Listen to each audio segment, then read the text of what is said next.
Hello and welcome to AutoCAD 101. For this video, we're going to be learning the mirror and the scale tools. So I'm going to start out just by drawing a few objects on the screen. Let's make a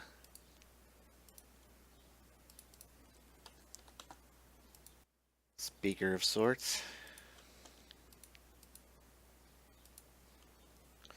Make it a little bit more irregular. There we go.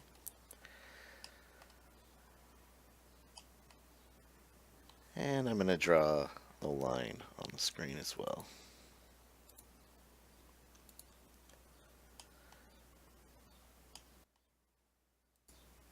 So you can either press the button at the top of the screen for mirror or type in MI, which is the shortcut.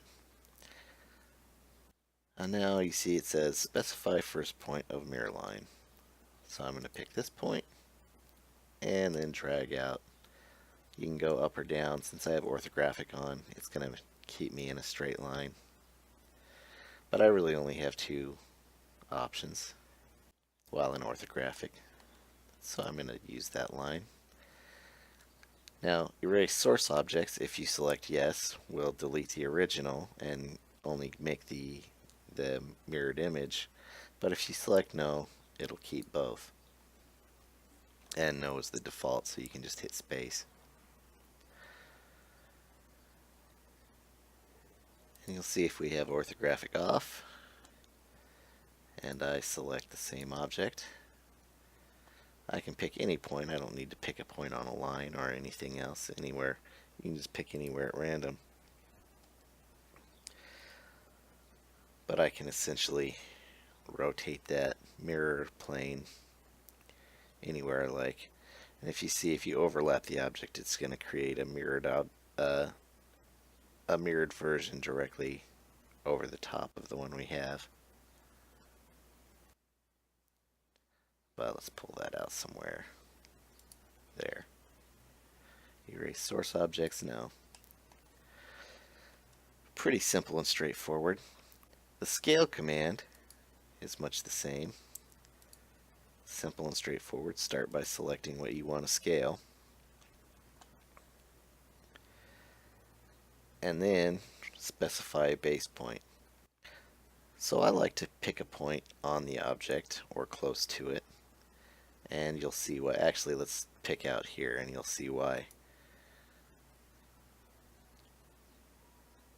As you start to move the cursor around after you pick that base point, you see it's the further I get from that point, the more the scaling is going up and down.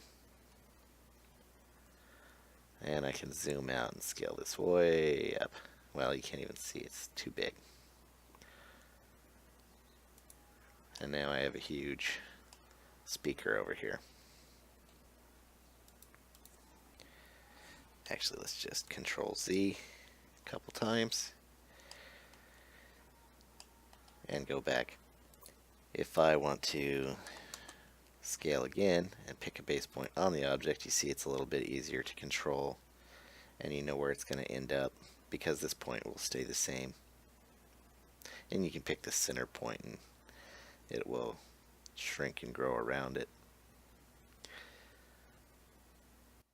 But if you want a specific scale factor, you can just type that in, let's say 2, and that'll give us a double scale speaker.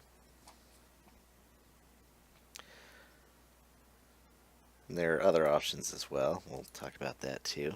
SC.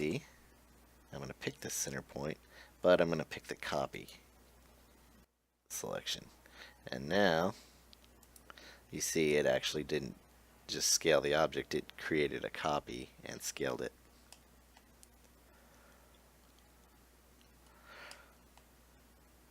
Next, I'm going to move this first to make it easier to see. Actually, I'm going to change it a little bit more. And I'm going to set it to a layer that I have created. And I'm going to move it here. Now, I'm going to talk about the scale by reference option. So I'm going to scale this again, SC. And I'm going to select this base point because both objects are on that same point. And now I'm going to go to the reference option. Specify reference length. So I'm going to pick this line. And now it says specify new length or points.